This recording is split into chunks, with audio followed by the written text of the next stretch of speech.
Hello student, स्वागत है आप सभी का इस धमाकेदार वीडियो में। आज हम देखने वाले हैं प्री बोर्ड परीक्षा 2022 के लिए जो आपका अर्थशास्त्र का पेपर है कक्षा 12वीं के छात्रों का, तो उसका संपूर्ण सॉल्यूशन, सभी प्रश्नों के उत्तर आपको एक एक करके इस वीडियो में बताए जाएंगे। बिल्कुल 1 से लेकर के 23 तक के सभी प्रश्नों के उत्तर आपको मिलने वाले हैं। तो जो भी छात्र चैनल पर नए हैं, चैनल को सब्सक्राइब करके बेल आइकन को प्रेस कर लीजिए ताकि अगले सब्जेक्ट का जैसे ही सॉल्यूशन हम अपलोड करें तो आपको सबसे पहले मिल जाए। तो हम कक्षा 12वीं अर्थशास्त्र यानी कि इकोनॉमिक्स का संपूर्ण हल देखने वाले हैं प्री बोर्ड पेपर का।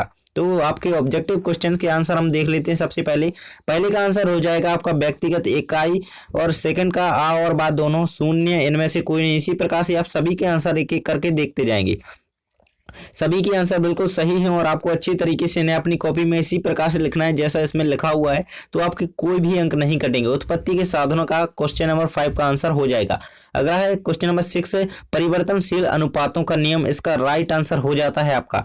अब हम देखेंगे यहाँ पे आपके खाली स्थान से क्वेश्चन नंबर 2 में आपके जो भी थे उसके आंसर हम देख लेते हैं। यहाँ पे दीर्घ आपके इसमें हो जाएगा पहले वाले में, और सेकंड में यू, कैपिटल यू आप भर देंगे। थर्ड में औसत, यहाँ पे हम देख लेते हैं। अगला क्वेश्चन है कम कीमत में, इसमें आ जाएगा चौथे वाले में। पांचवे में आ जाए न्यूनतम निर्धारित कीमत। तो आपको सभी के आंसर अच्छे तरीके से देखना है, और कैपिटल एन इसका आंसर हो जाएगा, और कम हो जाएगा 7वें नंबर के क्वेश्चन का।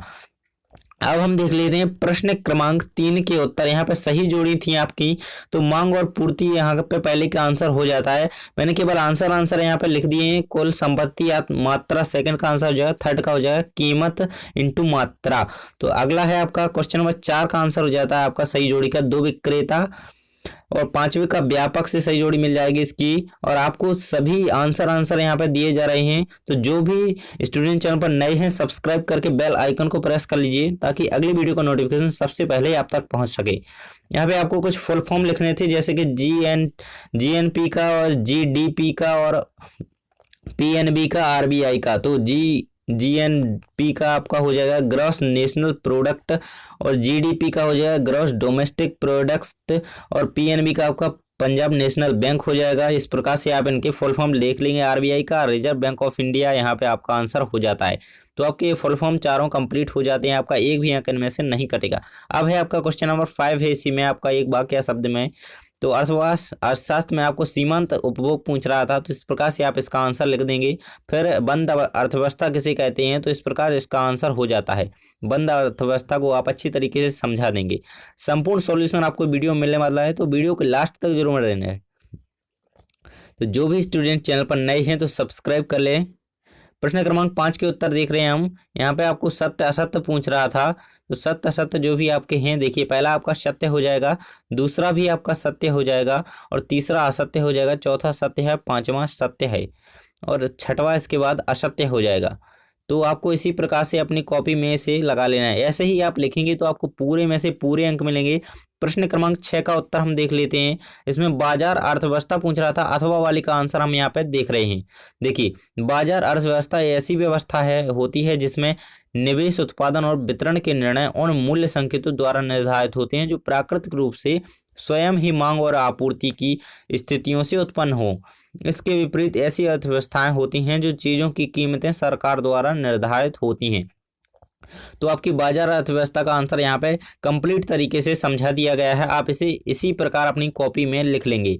अब हम देख लेते हैं आगे के उत्तर। प्रश्न क्रमांक 7 का उत्तर यहाँ पे दिया गया है आपको। यहाँ पे सीमांत उपयोगिता आपसे पूछ रहा था, तो उसकी परिभाषा यहाँ पे दी गई है। अर्थशास्त्र में किसी वस्तु या सेवा के उपभोग से में इकाई वृद्धि करने पर प्राप्त होने वाले लाभ को उस वस्तु या सेवा की सीमांत उपभोगिता कहते हैं। उपयोगिता। तो इस प्रकार से प्रश्न नंबर 7 का आंसर हो जाता है। प्रश्न क्रमांक 8 का उत्तर देख लेते हैं हम। इसके बाद इसमें पूछ रहा था आपको बाजार किसे कहते हैं, तो यहाँ पर हम बाजार की आसानी सी परिभाषा देख लेंगे। ऐसी जगह को कहते हैं हम बाजार जहाँ पर किसी भी चीज़ का व्यापार होता है। बाजार में कई बेचने वाले एक जगह पर होते हैं ताकि जो उन चीज़ों को खरीदना चाहे वह उन्हें आसानी से ढूंढ सके। तो इस प्रकार से आप बाजार की परिभाषा लिख देंगे। प्रश्न क्रमांक 9 का उत्तर। इसमें आपसे पूछ रहा था साम्य मूल्य से आप क्या समझते हैं। साम्य मूल्य की परिभाषा यहाँ पे देनी थी आपको। वह मूल्य जिस पर आपूर्ति की मात्रा मांग की मात्रा के बराबर हो जाती है तो वो साम्य मूल्य कहलाता है। तो यहाँ पे प्रश्न क्रमांक 9 का उत्तर आपका कंप्लीट हो जाता है। तो अभी तक वीडियो को लाइक नहीं किया है तो लाइक कर दीजिए। प्रश्न क्रमांक 10 का उत्तर है आपका अथवा वाली का आंसर हम यहाँ पे देख रहे हैं, अल्पाधिकार किसे कहते हैं। इसका आंसर देखिए, यहाँ पे आप देख सकते हैं अच्छी तरीके से। वीडियो को पॉज करके आप लिखते जाइए। अपूर्ण प्रतियोगिता का वह रूप है जिसमें उद्योग में केवल कुछ फर्में होती हैं जो एक दिए गए उत्पादन क्षेत्र में या तो समरूप वस्तुएं बनाती हैं या फिर उनकी वस्तुओं में उत्पादन विभेदीकरण पाया जाता है। कर्नो ने 1838 में सर्वप्रथम अल्पाधिकारी बाजार सिद्धांत का प्रतिपादन किया था। तो कुर्नो ने 1838 में इसका प्रतिपादन किया था। प्रश्न क्रमांक 11 का उत्तर हम देख लेते हैं। यहाँ पे हम 11 का उत्तर देखते हैं। देखिए, पूंजीवादी अर्थव्यवस्था की महत्वपूर्ण कोई 3 विशेषताएं आपको लिखनी थी, तो यहाँ पे विशेषताएं यहाँ पे दी गई हैं। कोई 4 विशेषताएं यहाँ पे लिखी हैं, आप कोई 3 लिख दीजिए, नहीं तो 4 लिख दीजिए ताकि आपका कोई भी अंक ना कटे। उत्पादन के साधनों पर निजी स्वामित्व होना, बाजार में निर्गत को बेचने के लिए उत्पादन किया जाना, श्रमिकों की सेवाओं का क्रय विक्रय एक निश्चित कीमत पर होना। तो इस प्रकार से आप इनकी चारों विशेषताएं लिख देंगे। प्रश्न क्रमांक 12 का उत्तर है आपका प्रति व्यक्ति आय। इसमें पूछ रहा है आपसे प्रति व्यक्ति आय किसे कहते हैं। प्रश्न क्रमांक 12 का उत्तर हम देख लेते हैं। तो यहाँ पे प्रति व्यक्ति आय की परिभाषा आसान भाषा में आपको दी गई है। आसानी से आप इसे इसी प्रकार से अपनी कॉपी में लिख लेंगे तो आपका एक भी अंक नहीं कटेगा। प्रति व्यक्ति आय की परिभाषा यहाँ पे दी गई है। अगला क्वेश्चन है आपका प्रश्न क्रमांक 13। इसमें आपसे वस्तु विनिमय प्रणाली पूछ रहा था। वस्तु विनिमय प्रणाली क्या है, तो इसे आप इस तरीके से लिख सकते हैं, जब किसी वस्तु या सेवा के बदले दूसरी वस्तु या सेवा का लेन देन होता है तो इसे वस्तु विनिमय प्रणाली या वस्तु विनिमय कहते हैं। जैसे एक गाय लेकर 10 बकरियां देना, इस पद्धति में विनिमय की सार्वजनिक इकाई अर्थात मुद्रा है। इसमें पैसे का इस्तेमाल नहीं किया जाता है, यानी कि वस्तु के बदले वस्तु मिलती है। प्रश्न क्रमांक 14 का उत्तर हम देख रहे हैं। अथवा वाली का आंसर आपको इसमें देखने को मिलेगा। तो यहाँ पे बजट आपसे पूछ रहा है, बजट किसे कहते हैं। बजट की परिभाषा यहाँ पे दी गई है। एक बजट भविष्य की योजनाओं और उद्देश्यों के आधार पर अनुमानित आय और व्यय का एक औपचारिक विवरण है। दूसरे शब्दों में एक बजट एक दस्तावेज है जो प्रबंधन व्यवसाय के लिए अपने लक्ष्यों के आधार पर आगामी अवधि के लिए राजस्व और खर्चों का अनुमान लगाने के लिए बनाता है। प्रश्न क्रमांक 15 का उत्तर भुगतान और संतुलन की परिभाषा आपसे पूछ रहा था। तो यहाँ पे भुगतान संतुलन की परिभाषा दी गई है। तो यहाँ पे प्रोफेसर वाल्टर क्रॉसे के अनुसार यहाँ पे ये भुगतान संतुलन की परिभाषा दी गई है। और यदि आप दूसरी परिभाषा लिखना चाहें जो कि जेम्स इंग्राम के अनुसार है भुगतान संतुलन की, तो आप इस प्रकार से यहाँ पे लिख सकते हैं। और हम अगला क्वेश्चन देख लेते हैं। प्रश्न क्रमांक 16 का उत्तर मिश्रित अर्थव्यवस्था की कोई 3 आपको विशेषताएं बतानी थी, तो यहाँ पे मुख्य विशेषताएं यहाँ पे दी गई हैं। मिश्रित अर्थव्यवस्था की विशेषताएं आप देख लेंगे। देखिए, पहला क्वेश्चन यहाँ पे दिया गया है आपको पॉइंट, सार्वजनिक एवं निजी क्षेत्र का सह अस्तित्व। सेकंड है लोकतांत्रिक व्यवस्था। तो इस प्रकार से आप इसे देख लेंगे। तीनों विशेषताएं आपको अच्छी तरीके से यहाँ पे लिखी दिख रही होंगी, आप इन्हें अच्छी तरीके से लिख लेंगे। अगला क्वेश्चन है आपका प्रश्न क्रमांक 17 का उत्तर हम देख लेते हैं। अथवा वाली का आंसर आपको इसमें बताया जा रहा है। पूर्ति का नियम आपको इसमें देखना था, तो चलिए देख लेते हैं। पूर्ति और कीमत के संबंध को ही पूर्ति का नियम कहा जाता है। तो आप देख रहे होंगे यहाँ पे पूर्ति और कीमत के संबंध को ही पूर्ति का नियम कहा जाता है। अन्य बातों में यथास्थिर रहने पर किसी वस्तु या सेवा की कीमत में वृद्धि होने पर उसकी पूर्ति में वृद्धि हो जाती है और कीमत में कमी होने पर पूर्ति में भी कमी हो जाती है। इसे ही पूर्ति का नियम कहा जाता है। यहाँ पे दूसरे शब्दों में यदि हम पूर्ति का नियम देखें तो कुछ इस प्रकार से यहाँ पे आंसर दिया गया है। पूर्ति का नियम कीमत तथा पूर्ति की मात्रा के बीच सीधे संबंध को व्यक्त करता है। तो आपका ये आंसर हो जाता है। अगला है आपका प्रश्न क्रमांक 18 का उत्तर। यहाँ पे मितव्ययिता और विरोधाभास से क्या अभिप्राय है, यानी कि मितव्ययिता के विरोधाभास से क्या समझते हैं वो आपको समझाना था। तो यह है कि यदि अर्थव्यवस्था के सभी लोग अपनी आय से बचत के अनुपात को बढ़ा दें तो अर्थव्यवस्था में बचत के कुल मूल्य की वृद्धि नहीं होगी। तो इस प्रकार से आप मितव्ययिता के विरोधाभास को समझा सकते हैं। प्रश्न क्रमांक 19 का उत्तर आप यहाँ पे देख रहे हैं। सरकारी बजट के बारे में आपको लिखना था। यहाँ पे सरकारी बजट के वार्षिक आय का ब्यौरा तो प्रस्तुत करता ही है, साथ ही बजट सरकार को कुछ इस प्रकार से यहाँ पे उसके उद्देश्य आपको कोई 3 बताने थे। तो यहाँ पे कुछ 6 उद्देश्य आपको दिए जा रहे हैं। आप इनमें से कोई 3 उद्देश्य अपनी कॉपी में लिख सकते हैं। देखिए, यहाँ पे आपको 6 कुल उद्देश्य दिए गए हैं, तो आप इनमें से कोई 3 उद्देश्य अपनी कॉपी में लिख दीजिए, क्योंकि उसमें 3 या 4 पूछ रहा है तो आप कोई भी 4 लिख सकते हैं या 3 लिख सकते हैं, ताकि आपका कोई अंक ना कटे, इतने लिखिए।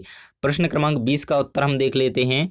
प्रश्न क्रमांक 20 का उत्तर यहाँ पे पूर्णतः लोचदार मांग आपसे पूछ रहा था, तो यहाँ पे इसका आंसर दिया गया। यह अर्थशास्त्र में मांग की लोच की उस स्थिति को कहते हैं जब किसी वस्तु के मूल्य में परिवर्तन अत्यंत सूक्ष्म या नगण्य हो, किंतु उसकी मांग में परिवर्तन अत्यंत अधिक हो जाता है। तो मांग वक्र भी इसमें दिया गया है, यहाँ पे आप इसे देख सकते हैं। अच्छी तरीके से इसे रीड कर लीजिए, इसी प्रकार लिख लीजिए। इसमें आपको उसका सचित्र वर्णन पूछ रहा था, तो वर्णन हो गया। सचित्र रेखा चित्र आप यहाँ पे इस प्रकार से इसे बना सकते हैं, और यहाँ पे उसकी विश्लेषण दिया गया है। तब आप प्रश्न क्रमांक 20 का उत्तर पूरा यहाँ तक जरूर लिख लेंगे। यहाँ तक आपका इसका उत्तर दिया गया है, आप इसे लिख लेंगे। प्रश्न क्रमांक 21 का उत्तर आपको इसमें अंतर पूछ रहा है। स्थिर तथा परिवर्तनशील लागतों में प्रमुख अंतर लिखिए। तो यहाँ पे आपको अंतर लिखने थे, तो यहाँ पे अंतर के आधार यानी कि संबंध के आधार पर यहाँ पे और प्रभाव के आधार पे यहाँ पे सामने अंतर आपको दिया गया है। तो आप इसी प्रकार से यहाँ पे 4 अंतर दिए गए हैं, आप चारों अंतर लिख देंगे। 4 नंबर का आपका क्वेश्चन है, आपका एक भी अंक ना कटे लागत के संबंध में। यहाँ तक आपका क्वेश्चन नंबर पिछले का आंसर हो जाता है। 21 का आंसर यहाँ पे यहाँ तक आप लिख लीजिएगा, है ना। अब अगला क्वेश्चन है आपका केंद्रीय बैंक के कार्य आपको लिखने थे। क्वेश्चन नंबर 22 का आंसर अभी नहीं हो पाया है, तो अगली वीडियो में जल्दी ही वो अपलोड किया जाएगा। तो आप चैनल को सब्सक्राइब कर लीजिए, ताकि वह क्वेश्चन का आंसर हम जल्दी ही आपको प्रोवाइड करा सकें। प्रश्न क्रमांक 23 का उत्तर आपको यहाँ पे देखना है। नोट जारी करना, तो इस प्रकार से आप इसके कार्य देख लेंगे।